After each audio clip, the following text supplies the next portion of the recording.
The theme of TEDx Bath this year is interconnection, and it got me thinking, how do we become more and better interconnected as a society?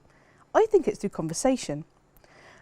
And the events of the last couple of years now, has really reinforced this message of communication and connection. And so today, I want to start a conversation with you about conversations. Now, I'm going to set a challenge for you at the end of my talk, so listen closely for a couple of tips I've dotted through it. Humans have been talking to each other since time immemorial. Some people think it's been about 200,000 years, others say it's been close to 3 million, and other people say it's been even longer than that. Either way, it's clearly been a very, very long time. Using words is one of the key ways that humans communicate with each other. We speak them, we can read and write them, and we can even sign them with our hands. And when you stop to think about it, language is really the most incredible thing. There are people all around the world speaking different languages in different places, and we are able to communicate not only within, but beyond these cultural, linguistic, geographical boundaries. And what's really interesting is actually we're often talking about exactly the same things. We ask each other how we are, we share problems that we are facing, we share information, we teach each other, and we learn from one another. And at the core of all of this talking is information sharing. Some people say that with the rise of social media and the digiverse that we have never been more connected. But does all of that chatter and talking really add up to a conversation? I'm just not sure that it does. When you start thinking about it, when you use social media, you're essentially broadcasting your opinion at other people. You are performing your point of view. And yes, I am very conscious that's exactly what I'm doing through this TED Talk. But actually, antagonism, not conversation, is the currency of social media. If you want to get more followers or to gain more interactions, the easiest thing in the world to do is post something provocative, really challenging or downright unpleasant, and all of a sudden you'll have followers flooding in your direction. And no, that's not a tip.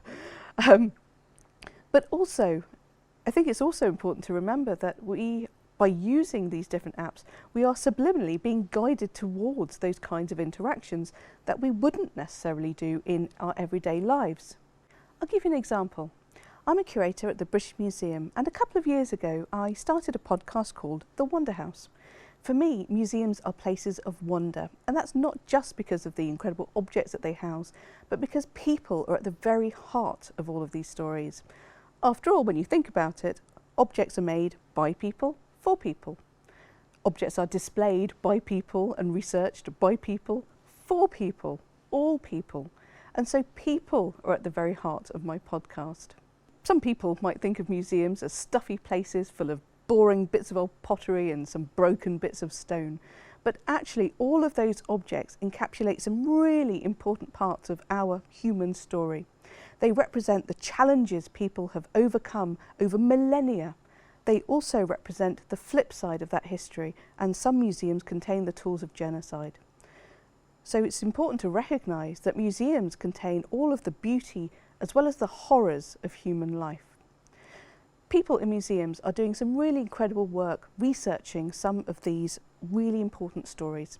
There are some people who are looking at the colonial origins of many of our collections, and others who are also looking at the way people and cultures are represented in our museums.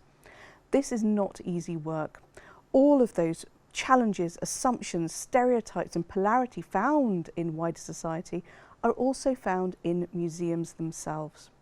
Now, one thing I found is that a lot of this information that's generated through this work and these projects tends to stay in silos. Some people might go and give a talk at a conference or a workshop, they might write an article for a journal, maybe a magazine, or they'll broadcast it on social media. But what's really missing is conversation, and it's that helps us really drive forward the different ways of working, the journeys that people have been on, and to ensure that all of that work is harnessed together so we can drive the whole sector forward. This is where conversation comes in.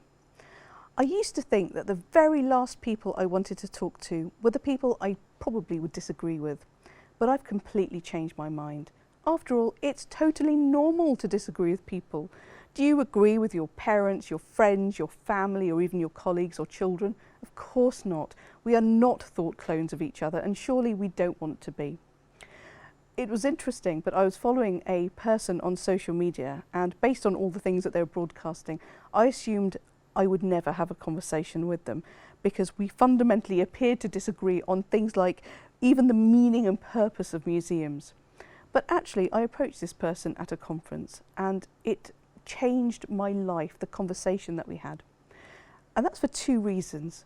Firstly, I found that actually it was on those very boundaries of disagreement that we sparked some of the most interesting, innovative ideas, ways to approach problems in very different ways that we hadn't even considered before. And it was the most exhilarating, mind-opening experience. It was incredible. And the second reason it was so important was that it finally made me take the step and start my podcast, because this was exactly the kind of conversation that I wanted to share with everyone. And so my first tip to you is harness your courage. No, lots of these conversations are not easy, but my goodness, they can be well worth it. The power of a conversation comes through listening. I remember some of my early conversations for my podcast where my guest and I were so excited about the things that we were talking about that we essentially broadcast all over each other, and all of that audio ended up on the cutting room floor. Why? Because no one wants to listen to a cacophony of sound where you can't even hear what the other person is saying. It's much more important to sit back and actually listen, because you find out so much more about yourself. You learn about not only what you think, but why. You also learn about things like what are your boundaries, what are your priorities, and why. But you also learn that about the person that you are having a conversation with.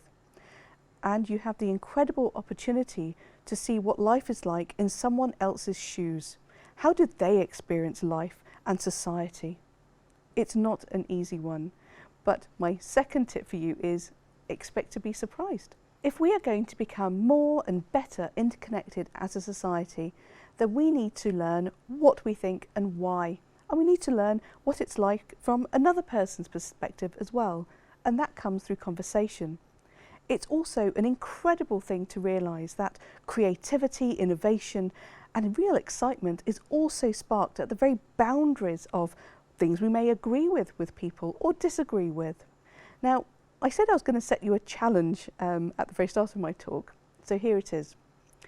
After these 2 days of TEDx Bath events, perhaps over the weekend, go and spark a conversation with someone you wouldn't normally talk to. Maybe it's someone you're intimidated by, maybe it's someone you find really boring and are really dismissive of. Whatever the case, just go and see how that feels, to have a conversation with someone different, to see things from a different perspective. So my last tip for you is enjoy it. You have no idea where it's going to take you, but you may have a conversation that changes your life. I would love to hear how you get on. So if you're happy to do so, tweet me at Sushma Jansari, and I really hope you have a great conversation or a whole series of conversation with people.